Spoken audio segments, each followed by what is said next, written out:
শুধু নদীর চর চুরি করে এভাবে ক্যাফে তৈরি নয়, গরিবের ত্রাণও লুট করেছে শওকত মোল্লার ছেলে। আর তাই একেবারে যখন বুলডোজার চললো তখন কি দেখা গেল যে সরকারি ত্রাণ ব্যবহার করা হয়েছে রিসর্টে। একেবারে বিশ্ব বাংলার লোগো দেওয়া সরকারি ত্রাণও উদ্ধার হয়েছে এই রিসর্ট থেকে।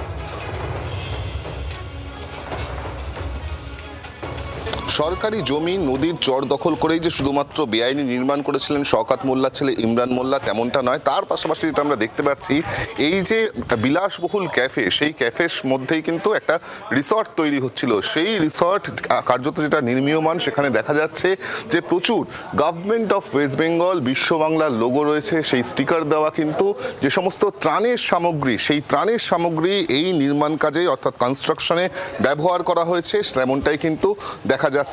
একদিকে যেরকম সরকারি জমি দখল করে এই ক্যাফে বা রিসর্ট তৈরি করা হয়েছিল বলে অভিযোগ করা হচ্ছে, তার পাশাপাশি নদীর একেবারে যে চর, সেই চর দখল করে কার্যত এই রিসর্ট বা এই ক্যাফে তৈরি করা হয়। তার সঙ্গে সঙ্গে কিন্তু আরও যেটা অভিযোগ উঠছে এবার, যে একেবারে কার্যত সরকারি সামগ্রী দিয়ে, যেগুলি ত্রাণের সামগ্রী, একেবারে স্পষ্ট লেখা আছে নট ফর সেল, সেই সমস্ত সামগ্রীও কিন্তু এই নির্মাণ কাজে ব্যবহার করা হয়েছে, যা কিনা একেবারে সম্পূর্ণভাবেই বেআইনি। বাংলার আওয়াজ, বাঙালির আবেগ, জি 24 ঘন্টা।